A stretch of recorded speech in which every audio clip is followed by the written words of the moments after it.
finnar. Jamaah hadallahu wa iyyakum ajma'in. Bagi saya tidak ada kesalahan dari jamaah, dari murid. Justru sebaliknya, saya yang merasa seringkali berbicara didasari emosi, sehingga kalimat harusnya dipilih yang terbaik, boleh jadi keluar kalimat yang kurang baik. Nada semestinya nada yang lemah lembut, sebaliknya mungkin muncul nada yang justru menggambarkan hawa nafsu. Karena itu jangan lihat kekurangan saya.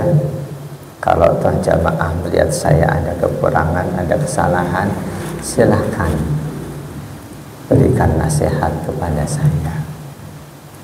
Karena nasihat itu tidak cuma dari guru ke murid atau jamaahnya. Murid pun wajib menegur ketika gurunya ada kesalahan. Boleh jadi ada guru melakukan sesuatu yang kita anggap salah. Dengan kita tegur, mungkin selanjutnya kita akan tahu, oh ternyata itu nggak salah mungkin. Bahkan Rasul pun pernah ditegur, atau lebih halusnya pernah dipertanyakan tentang sesuatu yang dilakukan oleh Rasul. Yang mempertanyakan sahabat Abdurrahman bin Auf. Yang dipertanyakan ketika salah satu putra Rasul, Ibrahim bin Muhammad radhiyallahu anhu wafat, Rasulullah sallallahu alaihi wasallam tidak dapat menyembunyikan kesedihan beliau. Beliau menangis. Rupanya dalam pandangan para sahabat, menangis seorang mati itu nggak boleh. Karena itu ketika Rasulullah menangis seiring wafatnya Ibrahim alaihissalam, sahabat Abdurrahman bin Auf bertanya dengan kalimat singkat. Sebetulnya nada tanahnya itu nada menegur, kok Rasul melakukan sesuatu yang nggak boleh.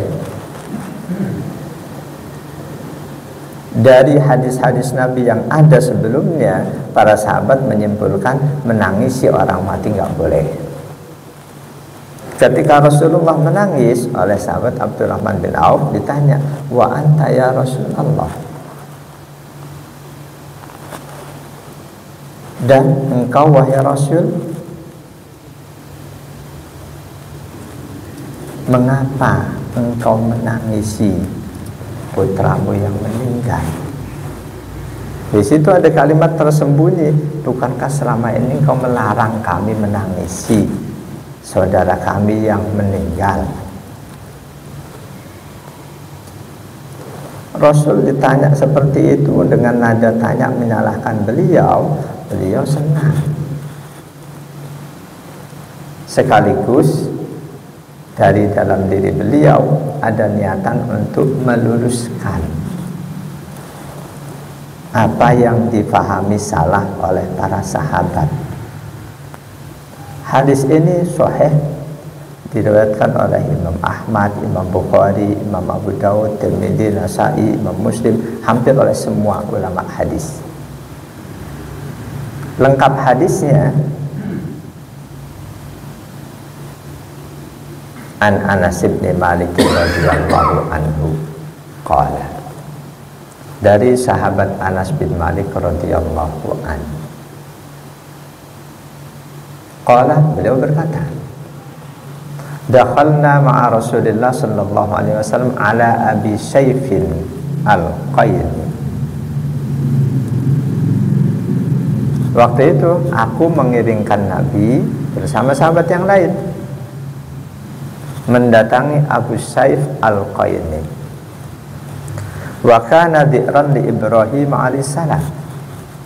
Abu Saif ini seseorang yang oleh Rasul diminta mengasuh Ibrahim bin Muhammad alaihi salam.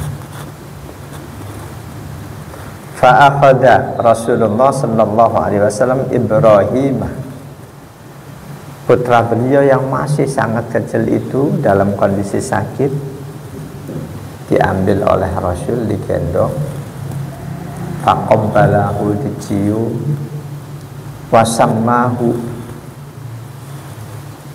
dipeluk, menunjukkan rasa cinta seorang ayah kepada anak. Selesai dari situ, Rasul pulang. Summa dakhalna alaihi ba'da dzalik, beberapa hari berikutnya kembali Rasul besuk. Wa Ibrahim yajudu bi nafsi, saat itu Ibrahim bin Muhammad napasnya sudah terengah-engah, tersengal-sengal, sakaratul maut. Faja'alat ayna Rasulullah sallallahu alaihi wasallam tadrifan. Para sahabat menyaksikan kedua mata Rasul mengucurkan air mata.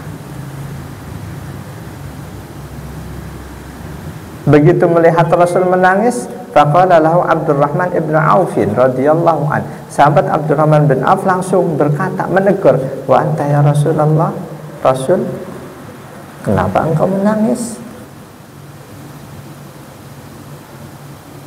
Sahabat tahu Rasul sedih karena putra beliau meninggal. Sepengetahuan sahabat, menangisi orang meninggal nggak boleh. Ketika Rasul menangis, sahabat Ibnu Auf nanya, "Ya Rasul, kenapa engkau menangis?" Faqala, maka Rasulullah menjawab, "Ya Ibnu Auf, wahai Abdurrahman putra Auf, innaha rahmatun." Nangis ketika saudara kita, orang yang kita cintai meninggal, itu gambaran dari rasa kasih sayang. Summa atbaha bi ukhra. Lalu Rasul lanjutkan dengan kalimat berikutnya, innal aina tadma'u. Mata bisanya mengeluarkan air mata. Wal qalba yahzanu, hati sedih. Setiap hati sedih sangat, nanti mata pasti akan mengeluarkan air mata. Bahkan ketika hati sangat gembira pun, mata ngeluarin air mata. Mata nggak bisa yang lain, paling merem melek keluar air mata udah. Lanjutan kalimat Rasul, wala naqulu illa ma yarda rabbuna, dan aku tidak menyampaikan kecuali sesuatu yang diridhoi oleh Allah Tuhan kita. Lalu Rasul pun berkata kepada Ibrahim, wa inna bi firaqika ya Ibrahim la mahzunun, dan kami wahai Ibrahim sedih atas meninggalnya kamu. Jadi menangis yang menggambarkan rasa kasih sayang boleh, nggak ada masalah walaupun air mata jatuh ke orang yang meninggal, nggak ada masalah. Yang tidak boleh nangis yang menggambarkan tidak menerima takdir Allah, itu yang haram. Dari pelajaran dari peristiwa itu, ketika sahabat melihat Rasul kok melakukan sesuatu yang oleh mereka dianggap salah, mereka tegur Rasul. Nah, itu ketika kita sebagai jamaah di Al-Mabrur di sini dimanapun kok melihat guru kita melakukan sesuatu yang kita anggap salah, sampein. Tujuan nyampeinnya kepada guru untuk klarifikasi apakah si guru itu khilaf atau ternyata kita yang belum tahu bahwa hal itu sebetulnya nggak masalah. Itu sekali lagi di momen pengajian terakhir sementara sebelum Ramadan, saya yang mohon dibukakan pintu maaf apabila selama ini dalam menyampaikan kajian sering terucap kalimat, terucap nada suara yang tidak sepantasnya. Jamaah dan Allah yakum ajma'in, ayat 41. Wa aminu bima anzaltu musaddiqan lima ma'akum wa la takunu awwala kafirin bih wa la tashtaru bi ayati thamanan qalila wa iyaya fattaqun. Ini masih bagian dari ayat-ayat awal Al-Baqarah yang ditujukan untuk Bani Israel. 4 atau 5 ayat pertama untuk mukmin, 2 ayat berikutnya untuk orang kafir, selanjutnya untuk Bani Israel. Wa aminu bima anzaltu. Kalian semua Bani Israel, berimanlah dengan apa yang sudah aku turunkan. Maksudnya Al-Quran.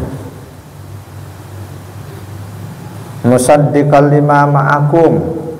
Yang aku turunkan Quran itu tujuannya untuk memperkuat, membenarkan kitab yang selama ini sudah ada pada kalian, Taurat. Jadi Al-Quran diturunkan untuk mengembalikan kebenaran Taurat. Ayat-ayat Taurat, Injil yang dipalsuin bisa diketahui kalau kita paham Quran. Setiap Taurat, Injil yang materinya sama dengan Quran itu asli, benar.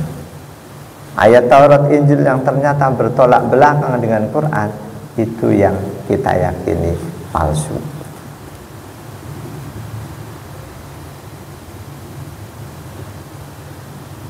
Bimuwafaqatihi lahu fit tauhid wan nubuwah.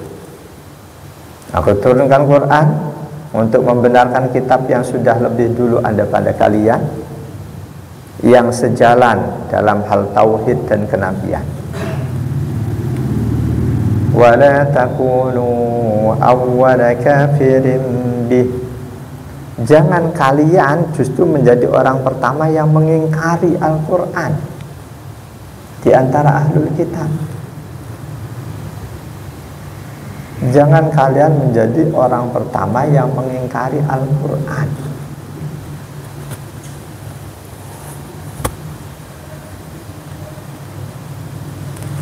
Min ahlil kitab li'anna khalfakum tabi'un lakum. Karena generasi setelah kalian akan ikuti kalian. Fa'ismuhum alaikum. Otomatis mereka yang mengikuti kalian, mengikuti kesesatan kalian, jika kalian mengingkari Al-Quran, maka dosa mereka pun akan ditimpakan pada kalian. Ini resiko kalau kita berbuat dosa diketahui oleh orang lain, terus dosa kita dicontoh. Walaupun kita tidak mencontohkan, tapi ketika perbuatan kita dilihat oleh seseorang lalu dicontoh, kalau itu perbuatan baik, kita dapat pahala. Walaupun kita tidak niat mencontohkan. Sebaliknya, ketika yang dicontoh dari perbuatan kita itu perbuatan buruk, nah itu kita dapat dosa seperti dosa mereka tanpa mengurangi dosa mereka. Karena itu ada yang menasihati kalau toh terpaksa berbuat dosa, sembunyiin, jangan ada yang tahu, biar nggak dicontoh. Kalau terpaksa berbuat dosa, sembunyiin, jangan ada yang tahu, biar nggak dicontoh.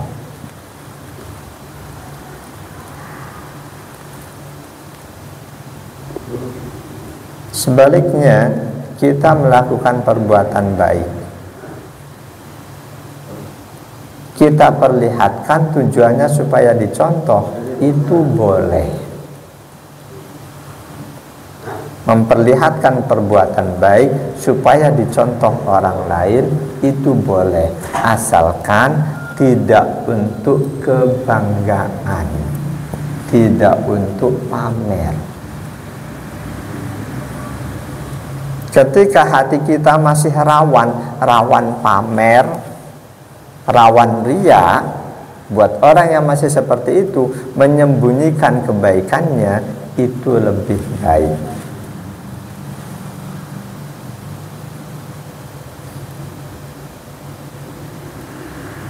Secara umum seluruh amal soleh kita itu diperintahkan untuk disembunyikan, kecuali ada beberapa amal soleh yang tidak bisa disembunyikan. Kita sholat berjamaah, itu pun bisa disembunyikan dari orang yang kita kenal. Kita pergi jauh, sholat jamaahnya di mana, di tempat yang orang nggak kenal kita, supaya orang kampung nggak tahu. Itu juga bagus, pahalanya lebih banyak, langkah lebih banyak. Jadi hampir semua ibadah yang bisa terlihat itu secara umum diperintahkan untuk disembunyikan. Nah, kalau ibadah-ibadah itu disuruh disembunyikan, lebih-lebih ibadah puasa. Ibadah puasa aslinya ibadah yang tidak diketahui oleh orang lain. Ibadah puasa, kita sholat orang bisa tahu, kita sedekah orang bisa tahu, kita haji orang bisa tahu, kita berzikir orang bisa tahu. Tapi kita puasa orang bisa nggak tahu. Ciri-ciri orang puasa, katakanlah lemes, bibir kering. Orang yang lemes dan bibirnya kering belum tentu puasa. Itulah makna hadis qudsi, illas yama fa innahu li wa ana ajzibi. Seluruh amal manusia untuk dia, untuk si manusia, kecuali puasa. Puasa itu untukku dan aku yang akan membalasnya. Itu hadis qudsi Bukhari Muslim. Bukankah seluruh amal kita itu untuk Allah? Kenapa Allah kecualikan? Semua untuk manusia kecuali puasa. Puasa untukku. Nah, itu dalam syarah hadis, karena dari semua ibadah, cuma ibadah puasa yang tidak diketahui orang lain, cuma Allah dan si pelaku yang tahu.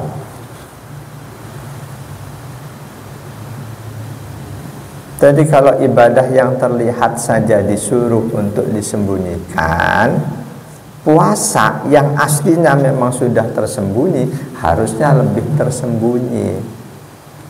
Ketika puasa kok dipamerin, ini berlipat-lipat ini dosanya dibanding memamerkan ibadah yang aslinya memang terlihat. Kalau ada orang disanjung, dipuji karena puasanya, boleh jadi dia ngasih tahu orang itu, aku selalu puasa tiap hari toh. Harusnya puasa kita tuh nggak diketahui oleh orang lain. Walaupun kalau toh diketahui, tapi nggak ada perasaan bangga segala macam, itu nggak ada masalah. Begitu diketahui, disanjung kita bangga, itu yang menandakan kita belum sepenuhnya ikhlas. Jadi ketika kita terpaksa berbuat dosa, sembunyiin, jangan sampai ada yang tahu. Dikhawatirkan perbuatan dosa kita diketahui orang, nanti dicontoh, kita dapat dosa tambahan. Dalam hadis riwayat Imam Ahmad, Imam Muslim 1017, Abu Daud dan An-Nasai tentang pahala dan dosa berantai, qala Rasulullah sallallahu alaihi wasallam, Rasulullah sallallahu alaihi wasallam bersabda, man sanna fil islami sunnatan hasanatan. Jadi di hadis ini mengandung banyak pelajaran. Sunnah itu ternyata ada yang baik, ada yang buruk. Ini ucapan Rasul, sunnatan hasanatan. Nanti di sana ada sunnatan sayyi'atan. Jadi kata-kata sunnah, ada sunnah yang baik, ada sunnah yang buruk. Meskipun makna sunnah di sini bukan perbuatan Rasul, contoh perbuatan. Barang siapa mencontohkan di dalam Islam contoh perbuatan yang baik, sunnah yang baik, falahu ajruha, untuk dia ada pahalanya. wa ajru man amila biha ba'dahu, dan dapat tambahan pahala dari orang-orang yang mencontoh dia, min ghairi ayyun taqasa min ujurihim syai'un, tanpa mengurangi pahala mereka masing-masing sedikit pun. Sebaliknya, wa man sanna fil islami sunnatan sayyi'atan, barang siapa mencontohkan di dalam Islam contoh yang buruk. Sunnah itu maknanya contoh di sini. Contoh baik, contoh buruk. Karena alaihi wizruha, maka dia dapat dosanya, wa wizru man amila biha ba'dah, ditambah dosa sebanyak orang-orang yang mencontoh contoh buruk darinya, min ghairi ayyan taqasa min awzarihim syai'un, tanpa mengurangi dosa mereka sedikit pun.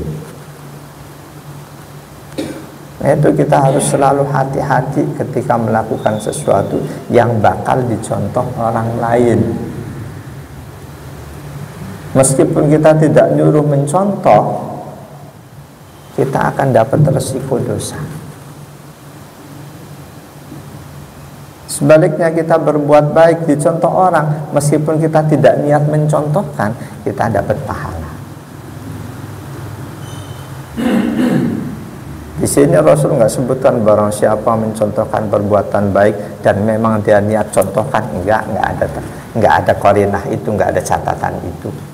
Barang siapa mencontohkan perbuatan buruk dan dia memang niat mencontohkan, nggak ada. Barang siapa melakukan perbuatan buruk yang terus dicontoh oleh orang lain.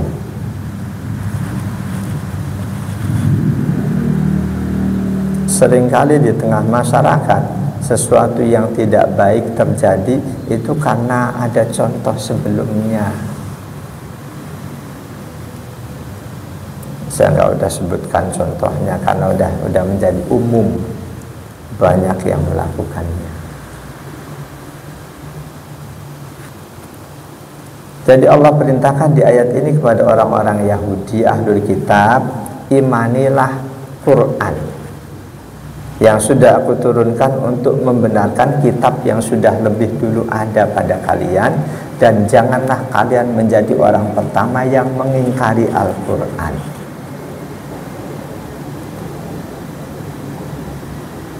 Wala tastaru bi ayati samanan qalila. Dalam tafsir Jalalain, wala tastabdilu, jangan kamu ganti ayat-ayatku yang ada di kitab kalian. Buat orang Yahudi, mereka nggak mungkin mengganti Quran.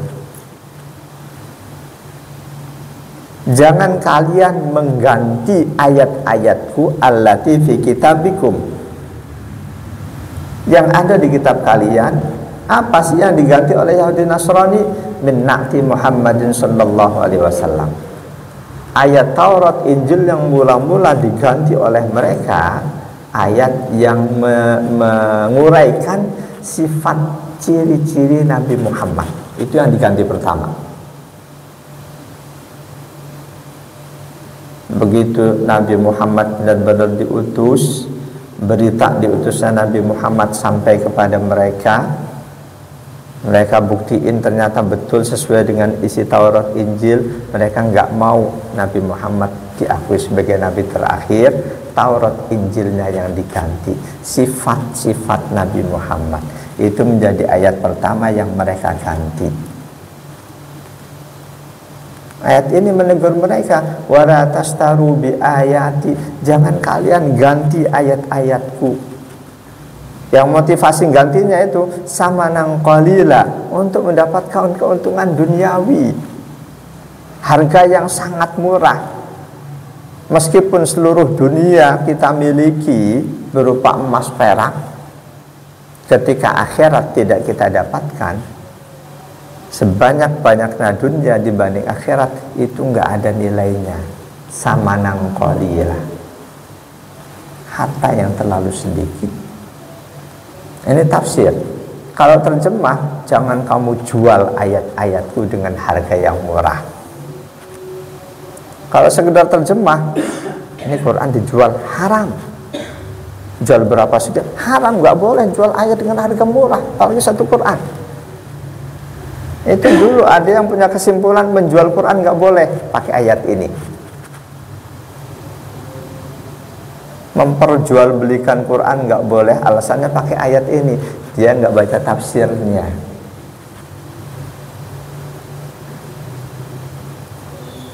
Memang sangat dianjurkan kalau kita bisa wakaf Quran.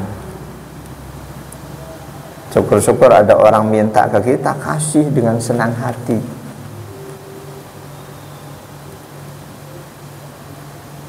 Jadi ayat ini bukan larangan, atau orang nulis ayat kursi kaligrafi dijual, nggak boleh dijual, haram. Mana kasihin aja ke saya, katakanlah gitu. Orang itu nggak ngerti, kok haram? Buka tuh Quran Al-Baqarah ayat 41, wala tastaru bi ayati samanan qalila. Kamu nulis kaligrafi ayat Quran, bukan ayat Quran. Kamu jual berapa? Itu murah, nggak boleh. Ya udah kalau gitu aku jual 1 triliun deh.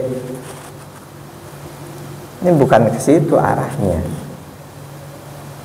Tafsirnya wala tastaru bi ayati samanan qalila. Jangan kamu ganti ayat-ayat itu yang ada dalam kitabmu hanya untuk tujuan duniawi yang tidak seberapa nilainya, samanan qalila. Makna lain, la taktumuha, jangan kamu sembunyikan ayat-ayatku dari jemaatmu. Sifat Nabi Muhammad begini-begini, jangan kamu sembunyikan, beritahukan semuanya. Jadi ayat pertama yang disembunyikan atau diganti dari Taurat dan Injil, ayat berkaitan dengan sifat fisik Nabi Muhammad.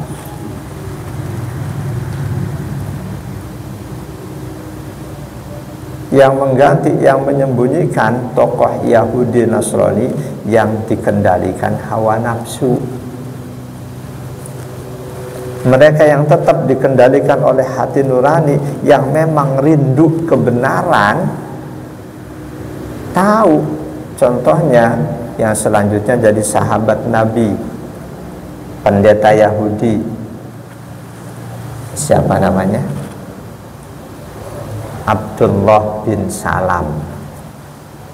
Itu pendeta Yahudi, hafal Taurat. Ketika dengar informasi bahwa di Mekah, tanah Arab, ada nabi terakhir, beliau penasaran apa betul. Beliau hafal, memang ada kabar nanti akan datang nabi terakhir. Cuma di ayat Taurat Injil nggak disebutkan nabi terakhir itu apakah dari Bani Israel atau bukan, tidak disebutkan. Cuma disebutkan ciri-cirinya, sifat fisiknya disebutkan, sifat perilakunya juga disebutkan. Ketika Abdullah bin Salam waktu itu belum masuk Islam, penasaran, datang dari jauh ke tanah Arab. Dia cuma membawa ciri-ciri Nabi yang dia ingat dalam Taurat. Ketika sampai dia tanya, apa betul di sini ada orang yang aku sebagai Nabi? Iya.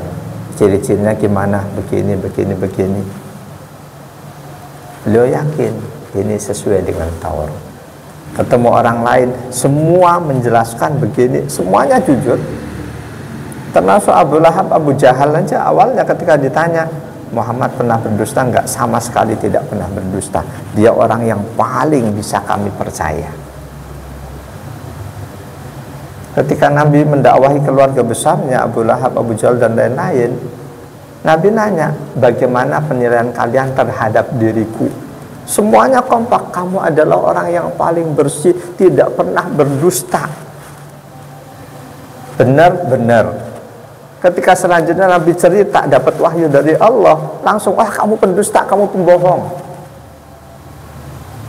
Dari semula meyakini sebagai orang yang nggak pernah dusta, selalu percaya apapun yang disampaikan, ketika Nabi menyampaikan wahyu dari Allah yang baru diterima, mereka spontan berbalik arah, kamu pendusta, kamu pembohong. Ini yang disebut dengan buhut. Nah itu buhut itu sangat tercela. Semula percaya, ketika selanjutnya melakukan sesuatu yang mereka nggak sukai, berbalik arah. Semula menyanjung-nyanjung, ketika melakukan satu yang nggak sejalan dengan mereka, langsung berbalik arah. Ini yang nggak baik. Hanya karena ada hal yang tidak sejalan, kebaikan-kebaikan yang selama ini diakui seolah-olah langsung sirna. Jamaah dan Allah wa yakum ajma'in. Jangan kalian mengganti ayat-ayatku dengan harga yang remeh temeh karena motivasi duniawi. Kamu sembunyikan ayatku dari jemaatmu agar mereka tetap menjadikanmu sebagai tokoh agama, mereka tetap menyanjung kamu. Wa iyaya fattakun, kalian jangan takut kepada siapapun, takutlah cuma kepadaku. Jangan takut kepada siapapun selain aku.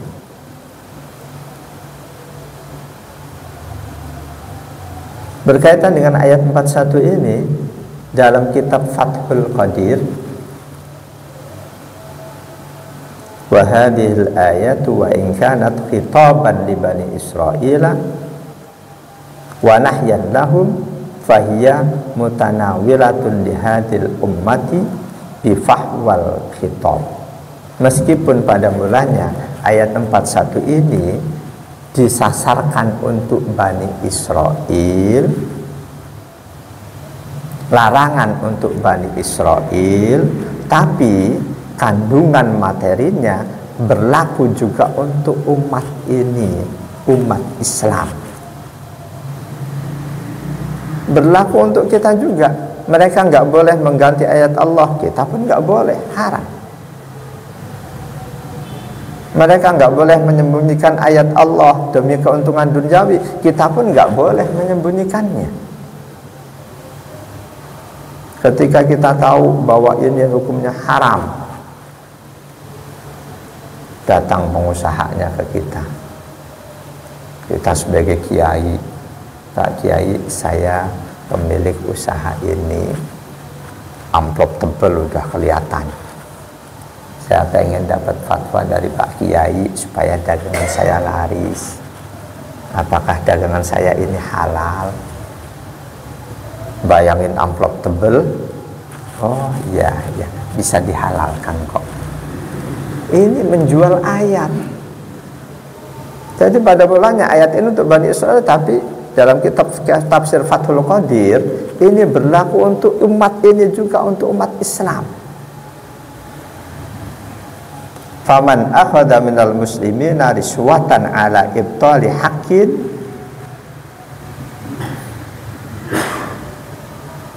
amarallahu bi, barang siapapun muslim yang mengambil, menerima suap, riswah untuk membatalkan, mengganti hukum Allah dengan hukum yang lain, au isbati batilin nahyallahu anhu, atau justru untuk menetapkan suatu kebatilan yang oleh Allah dilarang, menerima suap, awim tinain awim tana amin ta'limi ma'allamahullah, atau untuk menolak mengajarkan sesuatu yang harus diajarkan, wa katamal bayana, atau dia sembunyikan penjelasan yang sudah ada, akhadallahu alaihi misaqahu bih, penjelasan yang sudah dia pegang, dia dapatkan, dia terima sogokan demi itu semua, faqadishtara bi ayatillahi samanan qalila, dia masuk kategori menjual ayat-ayat Allah dengan harga yang murah. Wa iyaya fattakun, kalimat ini sama dengan di ayat sebelumnya, wa iyaya farhabun. Beda kata tapi kandungan makna. Ya, kandungan maknanya sama. Cuma kepadakulah kalian harusnya takut. Jangan pernah takut kepada siapapun untuk menyampaikan kebenaran. Jamaah dari Allah wa iyyakum ajmain. Alhamdulillahirabbil alamin, wallahu a'lam bishawab. Ada pertanyaan? Silakan.